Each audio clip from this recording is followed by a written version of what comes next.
ജയ്ജൂസ് home videos നിങ്ങളുടെ മുമ്പിൽ അവതരിപ്പിക്കുന്നത് വളരെ വ്യത്യസ്തമായ ഒരു വീഡിയോയാണ്. വീഡിയോയുടെ തമ്പനയിൽ നിന്നും നിങ്ങൾക്ക് ഇതിനോടകം ഏകദേശം ഒരു ഐഡിയ കിട്ടിയിട്ടുണ്ടാകുമെന്ന് കരുതുന്നു. വീഡിയോ തുടങ്ങുന്നതിന് മുമ്പ് തന്നെ പറഞ്ഞുകൊള്ളട്ടെ, ഇതിൽ പറഞ്ഞിരിക്കുന്ന സംഭവങ്ങളുമായും പ്രതിപാദിച്ചിരിക്കുന്ന വ്യക്തികളുമായി നിങ്ങൾക്ക് ആരോടെങ്കിലും എന്തിനോടെങ്കിലും സാദൃശ്യം തോന്നിയാൽ അത് വളരെ യാദൃശ്ചികമായിരിക്കുമെന്ന് ഞാൻ പറയില്ല. കാരണം ഇതിൽ പറഞ്ഞിരിക്കുന്ന കാര്യങ്ങളെല്ലാം നമ്മുടെ മുമ്പിൽ നടന്നിട്ടുള്ളവയും ഇതിൽ പ്രതിപാദിച്ചിരിക്കുന്ന വ്യക്തികൾ നമ്മുടെ മുമ്പിൽ ജീവിച്ചിരിക്കുന്നവരുമാണ്. നമുക്ക് നേരെ വീഡിയോയിലേക്ക് പോകാം.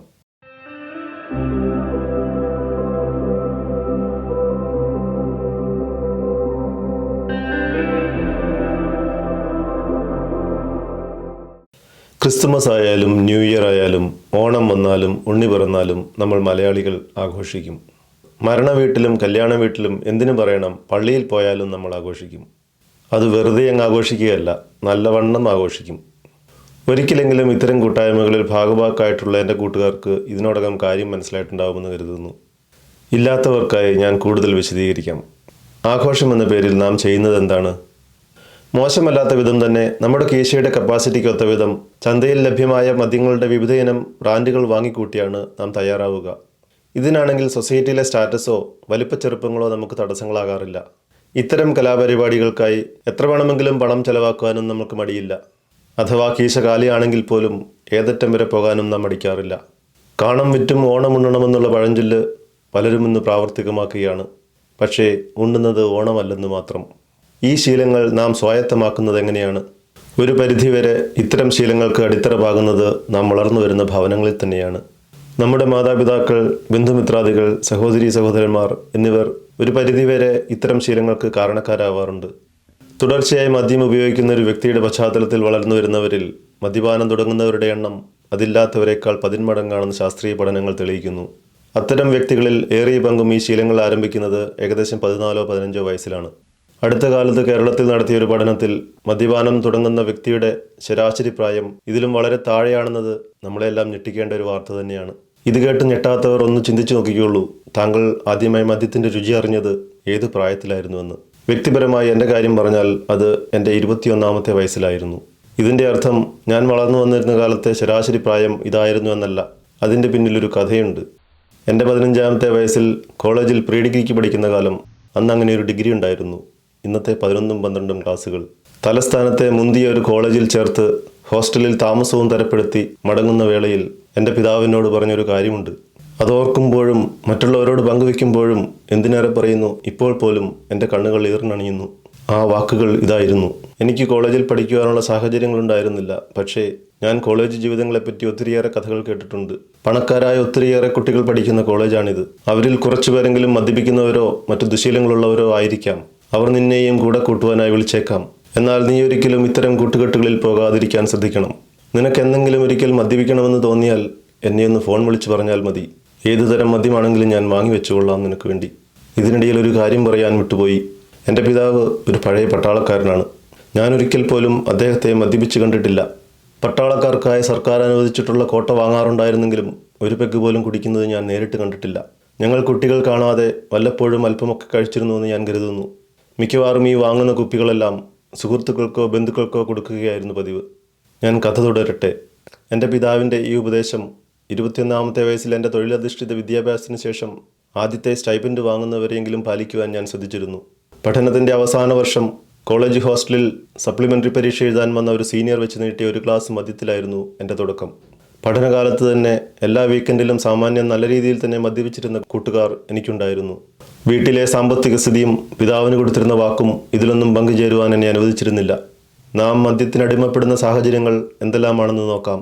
ഒരു രസത്തിനായി, ഒന്ന് രുചിയറിയാൻ, എന്താണിതിൻ്റെ സുഖമെന്നറിയാൻ, കൂട്ടുകാരുടെയും സഹപാഠികളുടെയും ജീവിത പങ്കാളിയുടെയും എല്ലാം ഭീഷണിക്കോ സമ്മർദ്ദത്തിനോ വഴങ്ങി പിതാവിൻ്റെ ഗ്ലാസ്സിലെ അവസാന തുള്ളികൾ രുചിച്ച്, അങ്ങനെ പല രീതിയിൽ ആരംഭിക്കുന്ന ഈ രുചിനോട്ടം ചെന്ന് നിൽക്കുന്നത് എവിടെയാണ്?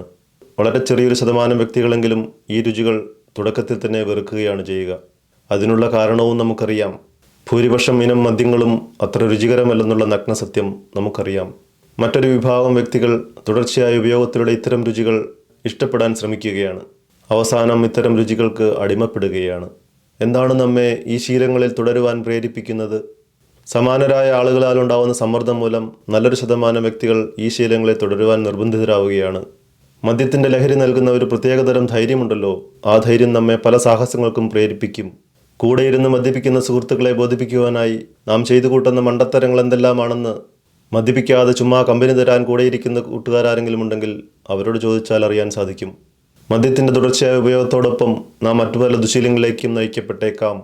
അതിൽ പ്രധാനമായുള്ളത് കഞ്ചാവ്, മയക്കുമരുന്ന് തുടങ്ങിയ ലഹരി പദാർത്ഥങ്ങളുടെ ഉപയോഗമാണ്.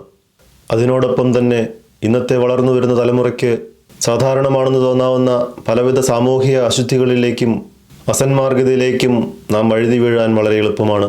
മദ്യമടക്കമുള്ള ലഹരി പദാർത്ഥങ്ങൾ നമ്മുടെ ശരീരകോശങ്ങളെ എങ്ങനെയെല്ലാം ബാധിക്കുമെന്നും എന്തെല്ലാം അസുഖങ്ങളിലേക്ക് അത് നയിക്കുമെന്നും മനസ്സിലാക്കാൻ വലിയ വിവരമോ വിദ്യാഭ്യാസമോ ഒന്നും ആവശ്യമില്ല. ഒന്ന് മനസ്സിരുത്തി ഗൂഗിൾ ഗുരുവിനോടൊന്ന് ചോദിച്ചാൽ മതിയാവും. എന്തൊക്കെ പറഞ്ഞാലും നമുക്കൊരു ന്യായീകരണമുണ്ട്.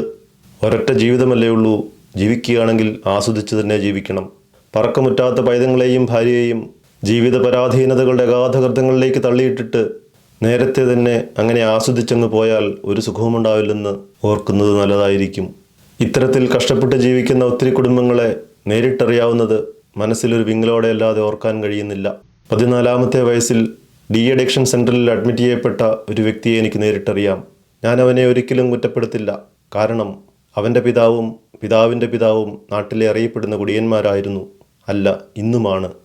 ഇന്ന് നമ്മുടെ സമൂഹത്തിൽ നടക്കുന്ന ഭൂരിപക്ഷം കുറ്റകൃത്യങ്ങൾക്കും കാരണം തേടി മറ്റു ജീവിത സാഹചര്യങ്ങളിലേക്ക് പോകുന്നത് ആത്മഹത്യാപരമാണ്. ജീവിത ബന്ധങ്ങളോ സാമൂഹിക പ്രതിബദ്ധതയോ നീതിന്യായ വ്യവസ്ഥകളോ ഒന്നും തന്നെ നമുക്ക് ഇത്തരം കാര്യങ്ങൾക്ക് തടസ്സങ്ങളാവാറില്ല. സ്വന്തം കാര്യം സിന്ദാബാദ് എന്ന മുദ്രാവാക്യം ഇന്നിൻ്റെ പ്രതിച്ഛായയാവുകയാണ്. മദ്യം വിറ്റ് കിട്ടുന്ന കാശുകൊണ്ട് നാട് നന്നാക്കാൻ ശ്രമിക്കുന്ന ഒരു ഭരണ സംവിധാനവും ഇത്തരം കാശിൻ്റെ സ്വാധീനത്താൽ തങ്ങളുടെ അശുദ്ധ ജീവിതം വെള്ളപൂശി മിനുക്കാൻ നടക്കുന്ന സാമൂഹ്യ പ്രമുഖരും വാഴുന്ന ഈ നാട്ടിൽ ഇതിലും വലിയ എന്ത് ദുരന്തം സംഭവിക്കാനാണ്? ഒരു മതവിഭാഗങ്ങളും ഇത്തരം ദുരന്തങ്ങളിൽ നിന്ന് മുക്തരല്ല. മദ്യലഹരിയിൽ വിശുദ്ധ കുദാശകൾ നിർവഹിക്കുന്ന ക്രിസ്തീയ പുരോഹിതനും കാലുറയ്ക്കാതെ ക്യൂ നിന്ന് വിശുദ്ധ വസ്തുക്കൾ കൈപ്പറ്റുന്ന അജഗണങ്ങളും എൻ്റെ കൺമുമ്പിൽ പെട്ടിട്ടുണ്ട്. മദ്യപന്മാരുടെ മേശയ്ക്ക് ചുറ്റുമിരുന്ന് അശ്ലീല ഗാനങ്ങൾക്ക് താളം പിടിക്കുന്ന വൈദികനും എൻ്റെ കണ്ണു തുറപ്പിച്ചിട്ടുണ്ട്. നമ്മുടെ കണ്ണുകൾ വെളുക്കത്തുറക്കേണ്ട കാലം അതിക്രമിച്ചിരിക്കുന്നു. നാം ആരെയാണ് വഴിചാരുന്നത്? മദ്യത്തിൻ്റെ മേൽക്കുപ്പായമണിഞ്ഞ് നാം കാട്ടിക്കൂട്ടുന്ന കൊള്ളരുതായ്മകൾ എന്തൊക്കെയാണ്? 1-2 സൂചിപ്പിക്കാം. ലഹരിയുടെ മൂർധന്യാവസ്ഥയിൽ നാം നമ്മുടെ പരിസരം മറന്നുപോകുന്നു. ചെറുപ്പത്തിൻ്റെ ചോരത്തിളപ്പിൽ കാട്ടിക്കൂട്ടിയിട്ടുള്ള മണ്ടത്തരങ്ങളും വീരസാഹസിക കൃത്യങ്ങളും സഭയിൽ വിളമ്പി ആളാവാൻ നാം ശ്രമിക്കും. ഇതിൽ അശ്ലീലവും ആവാസത്തരവും നിയമലംഘനങ്ങളുമെല്ലാം ഉണ്ടാവാം. നമ്മുടെ കുഞ്ഞുമക്കൾ ചുറ്റുമിരുന്ന് ഇതെല്ലാം കേൾക്കുകയും കാണുകയും അതിലെല്ലാം പ്രൗഢി അണയുകയും ചെയ്യുന്നത് നാം കാണാതെ പോകുന്നു. മദ്യലഹരിയും സാഹചര്യങ്ങളും അനുകൂലമായി വരുന്ന വേളകൾ നമ്മെ ഒരുതരം മൃഗാവസ്ഥയിലേക്ക് നയിക്കുന്നു. രക്തബന്ധങ്ങളോ സൗഹൃദങ്ങളോ ഒന്നും തന്നെ നമുക്ക് തടസ്സങ്ങളാവാറില്ല. ബലഹീനരായ ഇരകളെ കീഴ്പ്പെടുത്തുന്ന മൃഗങ്ങളായി നാം മാറിയില്ലെങ്കിൽ ഒട്ടും അഹങ്കരിക്കേണ്ട. അത് നമ്മുടെ പിതാക്കന്മാരുടെ പുണ്യം ഒന്നുകൊണ്ട് മാത്രമാണ്. മദ്യപാനത്തിൻ്റെ മേന്മകൾ പറയുന്നവരുണ്ട് നമ്മുടെ ഇടയിൽ. ഇത്തിരി കഴിച്ചാൽ ഒരു സുഖമാണ്, ഉറക്കം ലഭിക്കും, ടെൻഷൻ മാറിക്കിട്ടും, കൊളസ്ട്രോൾ കുറയും, രക്തം ശുദ്ധിയാകും തുടങ്ങിയവ അവയിൽ ചിലത് മാത്രമാണ്. മേൽപ്പറഞ്ഞവയിൽ പലതും വിദഗ്ധ ചികിത്സ ആവശ്യമുള്ള രോഗങ്ങൾ തന്നെയാണ്. അവയ്ക്ക് തീർച്ചയായും മദ്യത്തേക്കാൾ അനുയോജ്യമായ മരുന്നുകൾ ഇന്ന് മാർക്കറ്റിൽ ലഭ്യമാണ്. കൂടാതെ മദ്യത്തിൻ്റെ തുടർച്ചയായ ഉപയോഗം നമ്മെ മറ്റു പല രോഗാവസ്ഥയിലേക്കും നയിക്കുമെന്നുള്ള കാര്യം മറക്കാൻ പറ്റുമോ? ഈ പറയപ്പെട്ട മേന്മകൾക്ക് ഒരു മറുപുറമുണ്ട്. ഒരു വ്യക്തി സുഖം ലഭിക്കുവാനായി മദ്യം കുടിക്കുമ്പോൾ അവൻ്റെ കുടുംബത്തിൻ്റെ സുഖം ഇല്ലാതാവുന്നു. ഉറക്കം ലഭിക്കുവാനായി കുടിക്കുമ്പോൾ കുടുംബത്തിൻ്റെ ഉറക്കമില്ലാതാവുന്നു. ടെൻഷൻ കുറയ്ക്കുവാനായി കുടിക്കുമ്പോൾ മറ്റുള്ളവരുടെ ടെൻഷൻ വർദ്ധിക്കുന്നു. ഇങ്ങനെയൊരു വ്യക്തിയുടെ സുഖങ്ങൾ ഒരു സമൂഹത്തിൻ്റെ ശാപമായി മാറുകയാണ്. ആരാണൊരു മദ്യപാനി? മദ്യം ഉപയോഗിക്കുന്ന ഏതൊരു വ്യക്തിയെയും ഈ ഗണത്തിൽപ്പെടുത്താം.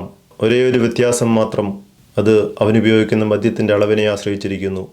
വല്ലപ്പോഴും 1-2 സെർവുകൾ മാത്രം കഴിക്കുന്നവരുണ്ട്. എല്ലാ ദിവസവും 1-2 കഴിക്കുന്നവരുണ്ട്. വല്ലപ്പോഴും ഒരിക്കൽ നല്ലവണ്ണം, അതായത് അടിച്ചു കോൺതെറ്റുക എന്നെല്ലാം പറയുന്ന പോലെ കഴിക്കുന്നവരുണ്ട്. കൂടാതെ എന്നും അടിച്ചു കോൺതെറ്റുന്നവരുമുണ്ട്. ഇങ്ങനെ പലതരം പലവിധമാണ് മദ്യപാനികളുടെ കൂട്ടം. ഇവരെയൊക്കെ നിയന്ത്രിക്കുന്നത് എന്താണ്? താൻ ഇന്നേ ദിവസം മദ്യം കഴിക്കണമോ വേണ്ടയോ എന്നത് സ്വയം തീരുമാനിക്കുവാനുള്ള സ്വാതന്ത്ര്യം അഥവാ അതിനുള്ള കഴിവ് ഒരു വ്യക്തിക്ക് നഷ്ടപ്പെടുന്ന അവസ്ഥയാണ് അവനെ മദ്യപാനിയാക്കുന്നത്. മനസ്സിലാഗ്രഹമുണ്ടെങ്കിലും എന്തൊക്കെയോ ശക്തികൾ അവനെ മദ്യപാനത്തിലേക്ക് നയിക്കുന്നു. ഈ ശക്തികൾ പലവിധമാണ്.